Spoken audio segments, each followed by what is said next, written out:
Welcome to Where Hawaii Eats. We are at the beautiful Kahala Hotel and Resort at one of the signature restaurants, Plumeria Beach House.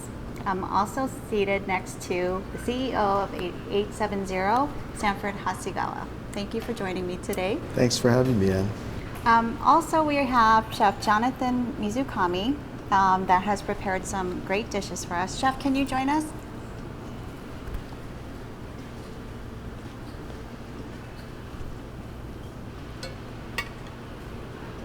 Aloha.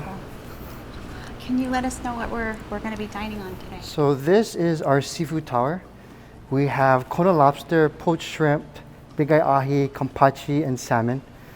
Over here we have big eye abalone, gratin, so it's a play on escargot dish, maitre d' hotel butter, and ogo.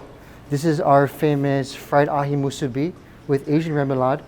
And here we have our Kahala style roasted chicken with natural jus. Please enjoy. Thank you so much. What would you like to start with? Seafood, always good. Okay, let's pick. This looks incredible. Yeah, I know. This is amazing. So out of all the different restaurants here in Hawaii, you chose the Kahala. Tell me why. Well, primarily because of Chef Jonathan. I've known him for a while, and he has a really great following, and I'm one of the followers. So when he left his previous position and came here, it was just natural that I'd follow him here. And I've always just enjoyed his cuisine. He's very talented.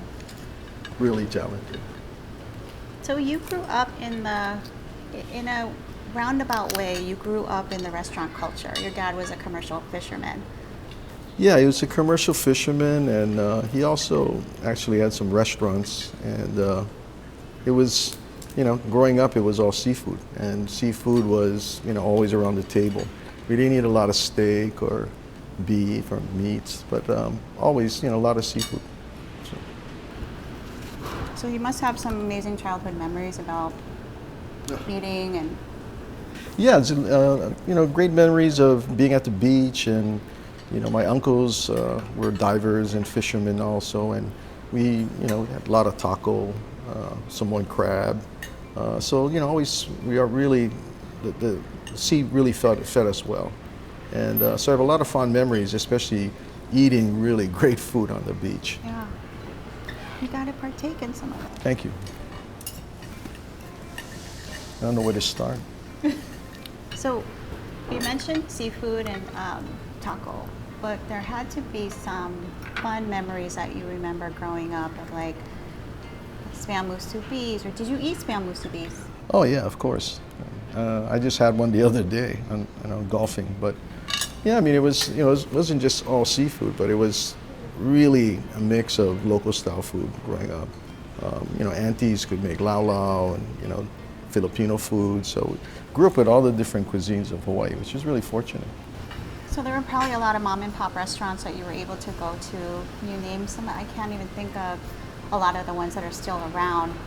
You think of Zippies and things like that have been around for 50 plus years. Oh yeah, I mean Helena's, definitely Zippies. I mean Kenny's Drive-In when I was living up in Kalihi.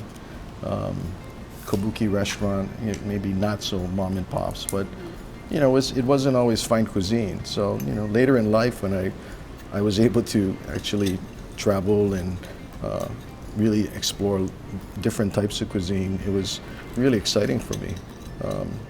Not just getting away from the local food, but trying different palettes, different types of sauces, and Can I plate food? Sure. I don't know which way to go. Can you get around? Thanks. Yeah, these are great. So your job is to bring appliances, kitchens to residents of Hawaii. How would you suggest to make, how would you encourage them to make an efficient kitchen? I think it's mostly about the flow. Mm-hmm. Most of the kitchens that I actually think are really well designed or functional, really about the flow. Being able to find what you need, being able to reach, not having to dig through, a lot of cabinets, and a lot of it I learned over the years watching other chefs and how they actually design their kitchens. So rather than just trying to read it out of a book. We're going to pause for a short break, and when we return, we'll learn more about the food that we're eating and enjoying, and also learn more about 870. Welcome back to Where Hawaii Eats. Cheers. Thank you again for joining me. Sure. So this is their version of the spam musubi, which is amazing. It's very good. Yeah, I've had it before, and it's consistent. It's great. So, I like the crunch on the outside. No, it's very, very unique and different. So do you prefer gas stoves or electric stoves? Gas stoves. And why is that?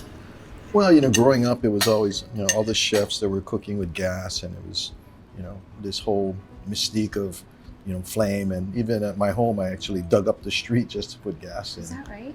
And yeah, so growing up, it was, and it was actually something I didn't have. So, something you didn't have, you really want. So, as I got older, I was going to make sure I had a gas stove. So, but, the induction today, I haven't tried it yet, but they talk about how quickly it heats up. And, so I'm looking into that right now. I invited you to be on the show because I know you really are passionate about food and you love to cook. Tell me about some of the different dishes that you create. I do a lot of seafood. Excuse me. Again, I guess growing up, with ingredients from the ocean, it made sense for me to, learn how to do a lot of dishes that way. And so I do a lot of sushi at home, chirashi. I have still friends that are fishermen, so they give me nice chunks of fish. Or I get onaga or paka and, I do Chinese style. And so it's real rare for me to go actually out to a restaurant and order fish. And we got to try the abalone. yeah, I love this. I love the presentation. I'll try to not mess this up. Oh, and Chef Jonathan is here. Oh my goodness, what did you bring for us to try? So this is our signature coconut cake. It has a haupia filling, white chiffon, and creme anglaise. And this is the passion fruit tart. It has a lily koi sabayon and a mac nut crust. Enjoy. I can never remember everything he said. Right? As soon as he says it's like. So you're Japanese? Born and raised in Hawaii. Born and raised in Third Hawaii. generation. Third generation. So tell me what is Japanese food? Japanese food, I love Japan. I've been there many times. I have a brother that lives in Japan, and I visit him often, obviously prior to 2020. Japanese food, for us, it's really about sashimi, seafood, chirashi, mostly raw, but, and then when you get into other types of Japanese food, it's, donburi or eel. My wife really loves eel. So, Japanese food is what you would find in most of the restaurants here. And there's so you being, with your dad being the commercial fisherman, so there's a distinction between Japanese fish and local fish? Well, like Japanese ahi, for instance. Well, it was growing up, we did a lot of bottom fishing, especially off of Molokai, Kalapapa. And there were a large variety of fish, and I found it unique, interesting that some of the fish were, Japanese names like gindai, naragi, things that, wasn't just Hawaiian named food like ahi, ono, mahi. So, really was able to delve into different types of fish, not just different types of preparing the fish. And I always, till this day, I still enjoy fishing, and once in a while, when I can get out. But not just looking for your pelagic fishes. I like bottom fishing because just a large variety of different types of species. Mm-hmm. Should we try this dessert? I'm still finishing this. That abalone was incredible. But yeah, look at this. I'm a big coconut guy too. Okay, this looks awesome. Wow. That is amazing. So light. It's very good. The sauce is delicate. You can taste the haupia. It's very, very good. Yeah, I'm not a big dessert person, but mean, I can really appreciate when it's like real light, fluffy, shaved coconut. So I can see why you chose this restaurant to do our segment. For more information, you can visit thekahalaresort.com, make reservations for any of the restaurants here. Thank you very much for doing my show. Thank you for having me. Cheers. Cheers. Where Hawaii Eats was brought to you by the Honolulu Star Advertiser Dining Out, Outrigger Waikiki Hotels and Resorts, Cisco Hawaii, Stanford Car Development LLC, Hawaii Cancer Care,